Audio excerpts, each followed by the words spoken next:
let's do the second half of page 2, number 20 through 23.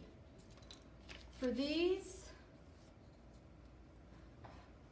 I'm going to do radical and exponential form. I'm going to do my first column first.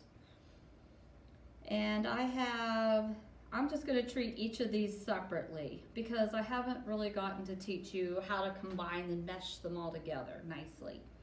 So I'm going to take 6 to the 2/3. That is going to convert to 6, the cubed root of 6 squared. This is, or I could put 6 squared inside. I'm going to put down here 22 or 22. I'm going to make this part bigger. I could put cubed root of 6 squared.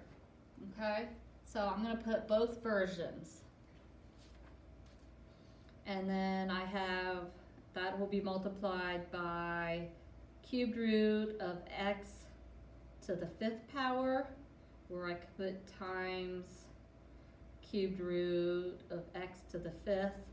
And then the last one, y, would be times 4th root of y to the 7th.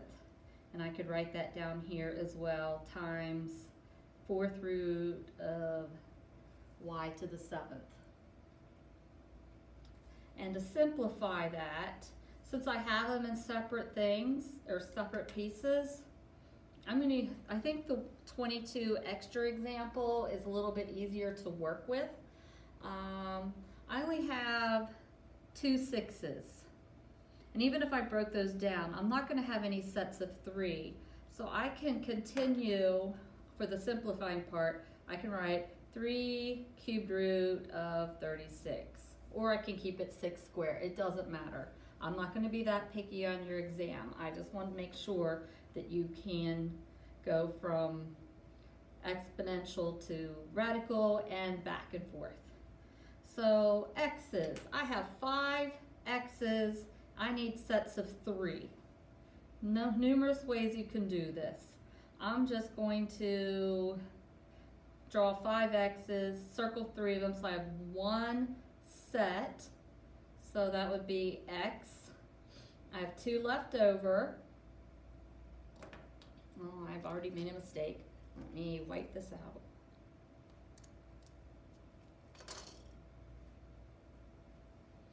I'm going to write it down here first. I have x on the outside and I have 2 x's on the inside. Okay, so that'll be times x cubed root of x squared, and then for my y's, I have 7 y's. 1, 2, 3, 4, 5, 6, 7. I need a set of 4. So I could pull a y on the outside, and I have 3 y's left over. So that would be times 4th root of y cubed, and I almost forgot to put my y in there. So I ended up doing number 22 first. I really planned on just doing this column and then doing the simplifying. I think it's better if I just do one at a time. Okay, number 23.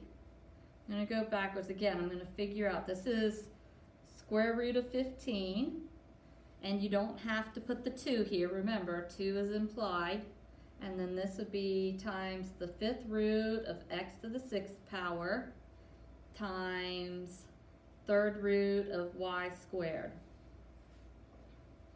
Now looking at these, I could show this way as well.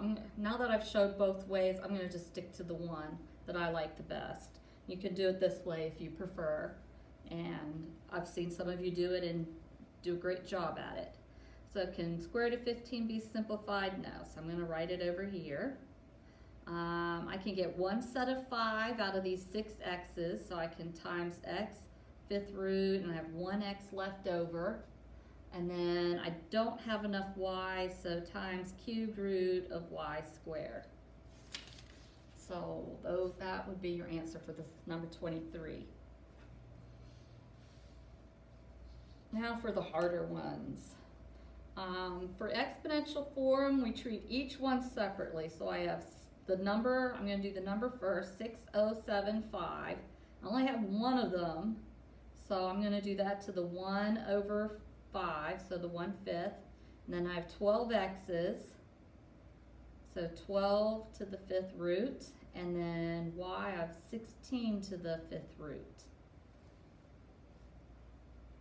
And I can do the same thing for the 21. I have 27 to the 1/4, a to the 6/4, b to the 3/4. Because I don't have enough room, I'm not going to simplify this anymore, but I want to point out that you can simplify the 6/4, and it could be 3/2. Okay? So now I'm going to simplify. I'm going to do the easier one first. 27. I can only get 3 3's out of 27. 3 times 3 times 3. So my 4th root, 27 is going to stay inside. A to the 6th power, I can get 4 a's. In fact, another way to do this is 4 into 6. And look, it almost looks just like a division symbol here. So 4 into 6 goes in one time, so I have one set of a's. So an a can come out. And subtract 4, I have 2, remainder 2. So I have 2 a's on the inside. And then I don't have enough b's to pull out. So that is the answer for number 21. Now 600 or 6075 is not that bad of a number. I divided it by 25, and I got 243 times 25. And then I realized I divided by 3 and found that this was 3 times 81. And 81 is 9 times 9. I'm just going to go ahead and write 3 times 3 for 9, times 3 times 3 for 9. And I end up with a set of 5 3's. So I have one set of 3's I can pull out. And I have 25 left over. So I'll have 5th root of 25. And now I can look at my x's. I have 12 x's, so 5 into 12 goes in twice, and that gives me 10, so I have remainder 2. So I have 2 x's that can come outside and 2 that stay inside. And you can do the same thing for y. You should end up getting 1 y on the inside and 3 y's, sorry I don't have enough room here, 3 y's on the outside. In fact, you know what's gonna happen. I can't handle this, so I've got to fix it. I didn't give myself enough room. So this is going to be 3x squared y cubed. It's a little better. Okay, let me check my time.